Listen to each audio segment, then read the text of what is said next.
Assalamu alaikum chers enfants, j'espère que vous allez bien. C'est déjà le dernier épisode de notre série du Ramadan et de notre voyage à travers les 99 noms d'Allah. Aujourd'hui, nous allons découvrir 3 noms magnifiques d'Allah. El-Warith, celui qui hérite de tout, car tout sur cette terre lui appartient et finit par lui revenir. Ar-Rashid, celui qui guide avec sagesse et nous montre toujours le bon chemin. As-Sabour, celui qui est infiniment patient et nous apprend à attendre le bon moment. Et pour mieux comprendre ces noms, écoutons l'histoire de Omar et Lina. L'héritage du grand-père. Omar et sa cousine Lina adoraient rendre visite à leur grand-père. C'était un homme sage qui racontait toujours des histoires fascinantes. Un jour, il leur dit « Quand je ne serai plus là, Inch'Allah, j'aimerais que vous preniez soin de mon vieux jardin. » Les enfants regardèrent les grands arbres et les fleurs colorées. « Mais grand-père, et si on ne sait pas comment s'en occuper ?» demanda Lina. Le vieil homme sourit. « Ne vous inquiétez pas, vous apprendrez, Inch'Allah, comme moi j'ai appris de mon propre père. Ce jardin ne m'appartient pas vraiment. Un jour, il sera à vous, et plus tard à d'autres encore, Inch'Allah.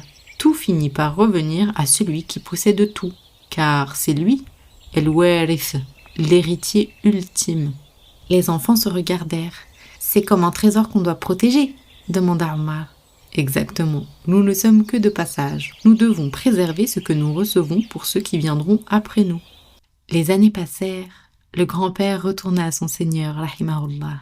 Et Omar et Lina décidèrent d'honorer sa mémoire en prenant soin du jardin. Mais ce n'était pas toujours facile. Un jour, Lina voulait couper un vieux pommier. « Il ne donne plus de fruits, il ne sert à rien, » dit-elle. Omar hésita. « Peut-être, mais grand-père aurait réfléchi avant de le couper.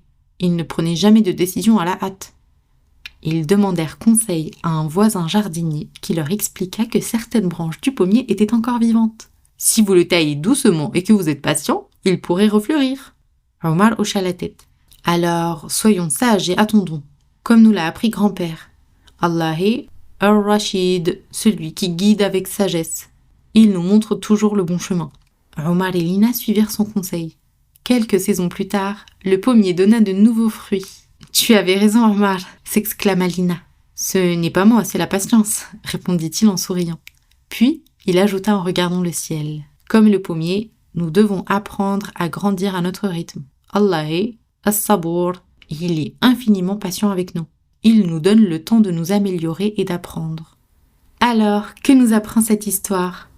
El-Warith est celui qui hérite de tout, car tout revient à lui, comme le grand-père qui a laissé son jardin. Nous ne sommes que des passagers sur cette terre.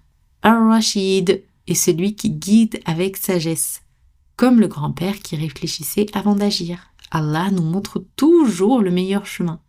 As-Sabour est celui qui est infiniment patient, comme le pommier qui a mis du temps à refleurir. Parfois, il faut attendre et persévérer. Mais on n'aurait pas oublié quelque chose. Eh oui, le 99e nom. Allah est le nom qui réunit tous ces noms magnifiques, celui vers qui tout revient. Nous avons déjà terminé notre voyage à travers les 99 noms d'Allah, mais souvenez-vous, les découvrir ce n'est que le début. À vous de les méditer et de les appliquer chaque jour. Merci d'avoir suivi ces 30 épisodes avec nous. On se retrouve demain, Inch'Allah, pour la surprise de l'Eid. Assalamu alaikum wa rahmatullahi wa barakatuh.